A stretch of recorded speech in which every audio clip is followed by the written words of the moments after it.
Hey! Tambala na! At eto na sila, ang nag-iisang masugid na tagahanga ni Nicole Yala. Chris Chuper! Kasama ang nag-iisang die-hard fan ni Chris Chuper, Nicole Yala! Dear Nicole and Chris. Dear Nicole and Chris. Dear Nicole and Chris. Dear Nicole and Chris. Magandang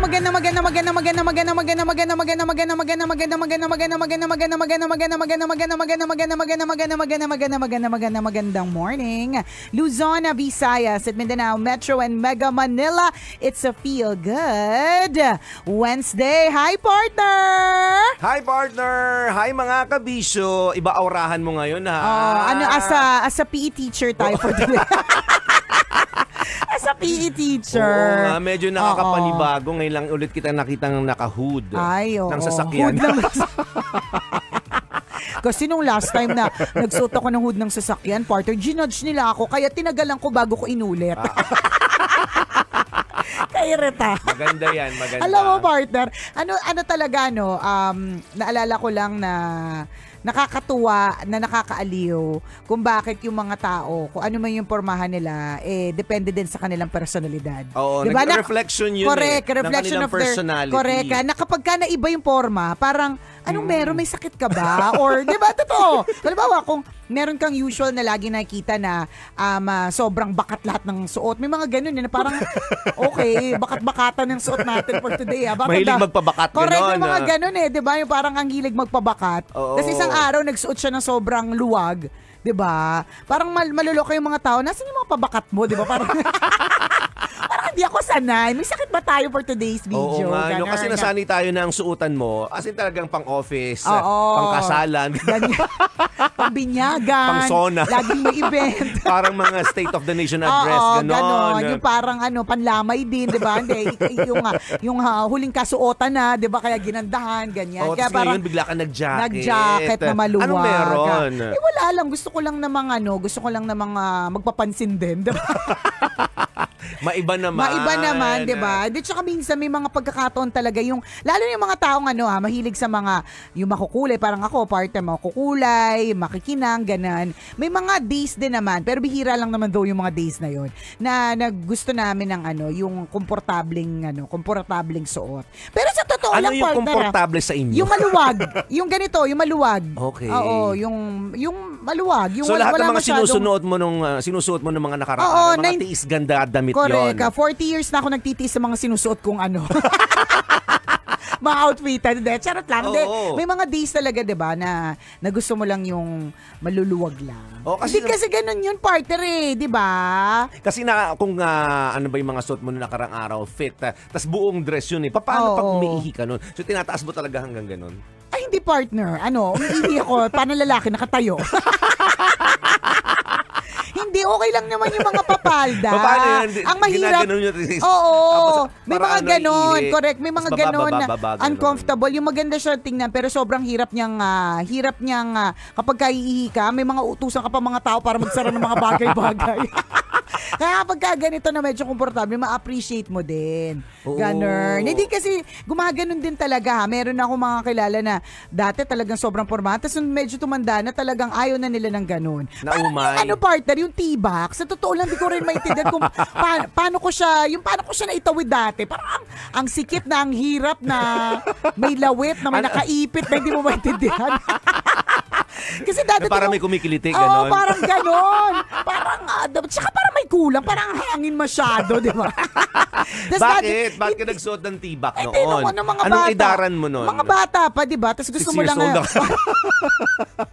Hindi naman ganun kabata, partner. Di ba yung mga... Kinder. When you're younger, tapos gusto mo... Alam naman yung parang kapag may mga laban, ganyan.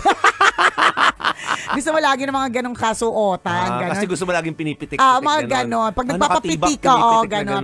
Pag may mga times na talaga in your life, gusto mo papitik ka, ganon. pitikin girl ka. May mga gano'n. Tapos dadating yung panahon na pagka tumanda ka na gusto mo na yung mga full coverage. Alam mo yun yung ibig sabihin Full yung coverage naman. full coverage talaga yung tawag. Ibig sabihin yung partner, yung lola panty kung tinatawag. Oo, Diba? Yung salong-salo lahat, salong-salo. ganon. Full coverage nga. Yung salong-salo. Walang basta, ganon. Ganyan ang mga preferences. So ngayon, nandito ka na sa nandun ako sa full coverage partner. Kasi pagka talaga iniisip ko yung mga tibak days, Oo. yung mga papitik days, parang uncomfortable talaga. Okay. Nakakalurky. Ano ba mas mahal? Mga ganong yung tibak o yung full coverage na panloob ba? Bakit yan yung mga tanungan for today? Mali mo, bigyan ko ulit kita ng regalo. Diba? At least may ano na ako, may sa idea bagay na ako. pa-birthday. Oo. Okay. Diba? Teka lang. Ay, di ko na rin alam. Gusto mo bang ibalik yung dating Uy, pero- panahon na pero nagsusuot ka ng tibak? Hindi na, no? Mali mo, wala. Alam, baka Hindi na. naisip mo ngayon, oo nga, no, ibalik ko nga kaya. Ayoko na, partner. Hindi ako komportable. At saka, Magpapatahi ako para sa'yo. magdagpatahe, pwedeng bumili. Di ba galing customize? Tapos, mapupunta hindi ko dito yung mananahin. Ganon, susukatin yan. susukatan ko. Alam mo, meron ako isang kakilala. Ito na naman po tayo sa mga chismis na kakilala. Ganyan siya, partner. From T-back girl to full coverage panty, lola panty, to isang araw na isip niya, ano kaya kung ibalik ko ulit, partner? Nakakatawa. Kasi pinicturean niya, partner. Sinadya sa GC namin. Kaya yung mga GC na yan, naku, mahirap talaga yan. Napakarami pong mga chismis na nandiyan sa mga GC na yan. Lahat ng kademonyohan natin nandyan. Correct. Nandiyan talaga sa GC, mga pinapasang kung anek-anek, diba? So anyways, hindi na talaga bagay. Kasi, syempre, partner, nagkaanak. Oo. So, syempre, nung nagkaanak na, yung mga dating mga nakatayo, nakalaylay na. So, ang ending partner, parang, akala namin, nag-send siya ng bold na picture niya. Kasi, yung tibak hindi na nakita. Sa dami ng layers, ng puso. Grabe ka man chismis talaga. Sa mga pagkakataong pong ito, isa na naman pong kaibigan ni Nicole Yala ang chinichismis niya sa radyo. Sa mga Kung pagkakataon sino man po ang nag-send ng tibak sa kanya, pinag-uusapan po kayo ngayon sa Love Region nationwide. at international via Facebook Live. Isa na naman pong kaibigan ni Nicole Yala ang nag-FO, friendship over na po. Nakakaloka. Hindi nakakatawa kasi. Pero ang intention na talaga is parang ipakita sa amin na it's not like before. Sabi niya, nakakatawa na, hindi na siya bagay sa akin. Kasi promise, kung bata ka, di ba, partner, tas wala kang layers of fat, or kahit, batak pa dati, banat lahat eh. Batak, banat. Tsaka, di ba, hindi pa usong exercise kapag ka ganyang, kunyari, estudyante ka pala, college, di ba? Wala ka namang pambili. Payatutin talaga, unless yung lahi ninyo ay talagang medyo on the heavy side. Pero, most of the time, kapag ka-college ka, di ba, kulang pa sa lahat, nutrition, budget, di ba, extra rice. So, lapat na lapat, promise. So, nung sinend niya itong mga picture ngayon, nasaan yung string? Ka-age na namin, partner. Hindi ko makita kung nasaan. Kasi, yung laylay ng puson niya, partner, na-cover talaga yung G-string. Okay. Kakala namin, huy, bakit na-wrong send ka ba? Sabi niya, hindi ako na-wrong send. Talagang sinesend ko lang sa inyo na ang lapat ng tibak noon ay iba sa lapat ng tibak ngayon. Diba? Okay. Alam niyo, doon sa mga kaibigan po ni Nicole Yala na baka makarating ito sa kinauukulan, ito po ay disclaimer lamang. Kung nadidinig niyo po ang ganitong klase ng usapan at feeling niyo kayo yun, huwag niyo isipin kayo yun. Huwag niyo pong saluhin. Kasi marami sa pagkakataong ito, ginagamit lang namin yung pangalan ng ibang tao, pero ang totoo, kami si Nicole po yun. Sa totoo. Sa so, true lalo. nag-imagine kami ngayon na kung hindi ito mga kaibigan mo, ikaw ito. Ay, ako na ito. Na nagsuot ng, ng diba? tibak na sinend mo sa GC ng mga kaibigan mo. Ganon. Binigyan mo kami ng idea. Oo. Hindi, pero totoo yan. Lalo na kung anong itsura ng imagine ninyo mga kabisyo. Imagine ninyo talaga. Siyempre, hindi na siya kasing angat. Kasi hindi, at saka alam nyo po, kung ikaw ay nanay, nagigets mo to, na-i-imagine mo to sa utak mo kahit hindi ka magsuot ng G-string or tibak na panty ngayon. Kasi naiisip mo, oo nga no, paano tong nakalaylay na puson ko, di ba? Tatakpan niya talaga yung garter. Alam mo yung parang gano'n. Unlike yung mga sinasabi ko ng full coverage sa panty partner, takip yan. Yung buong puson, hanggang high waist yan, gano'n. Eh di ba usually mga tibak naman parang mga low sila, mga pa-sexy, ganyan. Pero hindi naman ibig sabihin porke pusunin ka na bawal ha. Oo, pwede. Go lang ng go. Kung anong trip mo. Kung saan ka malaya, saan ka komportable, kung saan feeling mo, confident ka. Correct. Diba, di isuot mo. Diba, may mga, diba, halimbawa, diba, sa beach.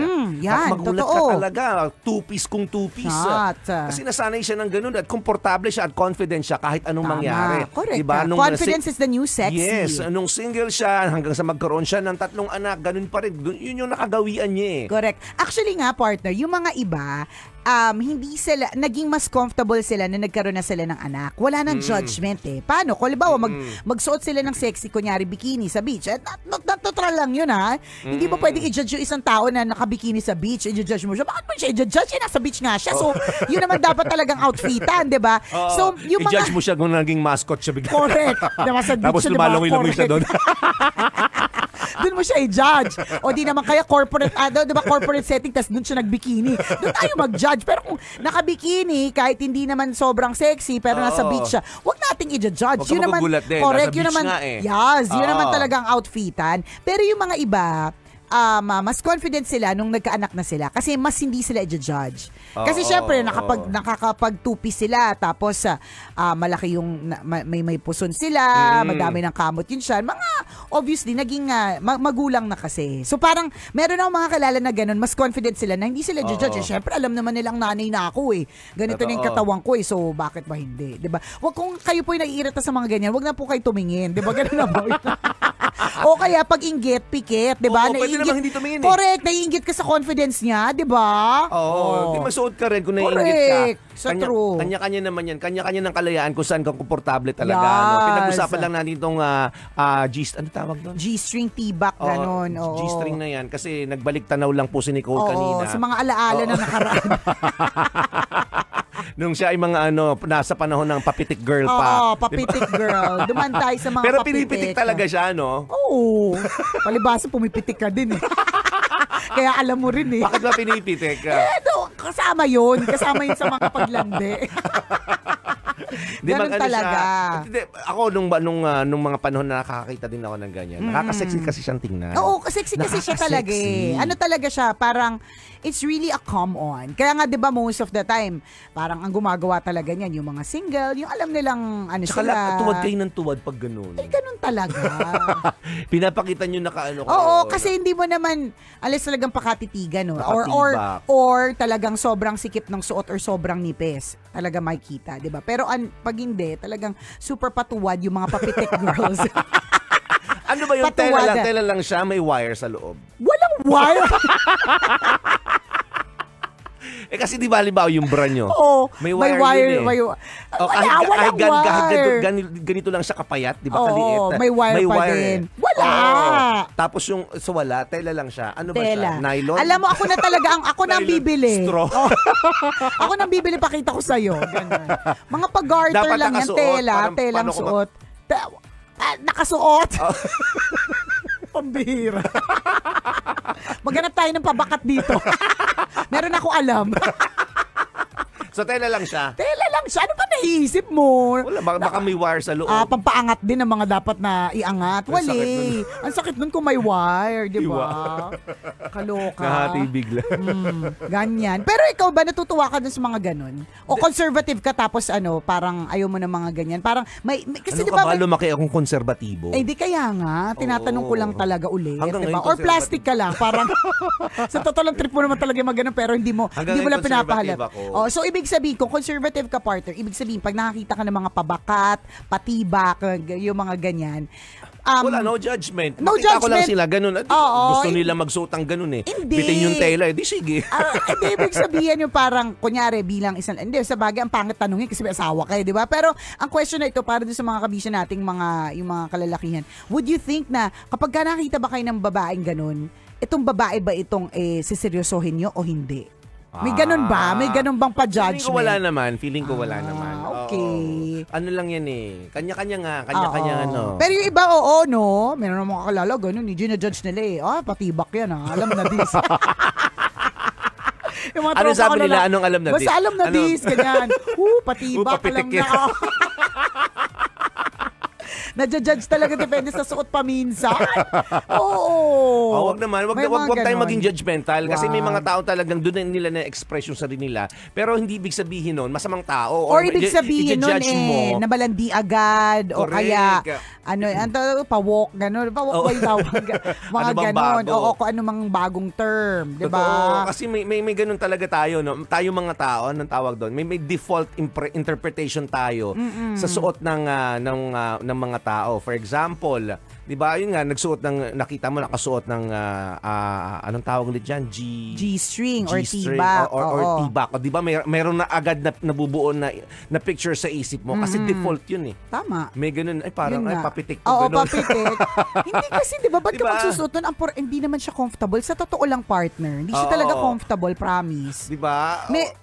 Oo. So, sinusuot lang talaga siya pagpa-sexy ka eh. Correct. Tapos, pag nakakunta tayo ng mga tao nakasuot ng balot na balot, ang default nun sa isip natin, conservative siya. Totoo. Mabait. Palasimba siya. Oo, diba? Bahay, simbahan, trabaho. Ganun lang yung ruta. Pero sa totoo, diba? may mga ganun na suot, pero may malalandi din tayong kakilala na ganun. May mga ganyan. Diba? Correct. Kaya mahirap talagang Pero hindi, yun nga, yung sinasabi mong default partner na parang hindi mo din maalis na may ganong klaseng thinking na kapag ka ang suot ay ganito, gano'n na siya. Diba? Pero sana wag. Diba? Kilalanin mo muna talaga. Totoo. Diba? Bago mo i-judge, depende sa kanyang kasuotan.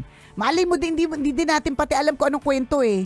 Totoo. Diba? Mali mo mga pamana sa kanya, wala siyang pambili ng bago. Diba? Hindi natin masasabi. Sayang nga naman, matipid yung tao. Correct. Diba? Pero na-judge mo na masamang tao. Tama. Or na-judge mo malandi porke nagtitibak. Diba? Or na-judge mo ganito porke ganito yung suot. Regalo nga sa kanya yun. Ganyan. So, wag tayong maging judgmental in other words. So, wag mong isipin na porke may nakikita kang nakabakat na suot na mga kaopisina mo, diba? Isiduget na agad yan. Yes. O, diba may ganun tayong may ganun eh. Oo, parang T-back equals easy to get. T-back or G-string equals malandi. Papitik. Siya, tigil na natin itong pang papitik na to. Wag judgmental mga kabisyo. Yun lang ang lesson. Wag maging judgmental. Okay. Muli ako po si Nicole Yala. At ako naman si Cambio King Chris Chuper. Na nagpapaalala. Una, magdasal ka para mabuhay ka. Pangalawa, mag-toothbrush ka para mabuhay naman iba. Yun. Ayan.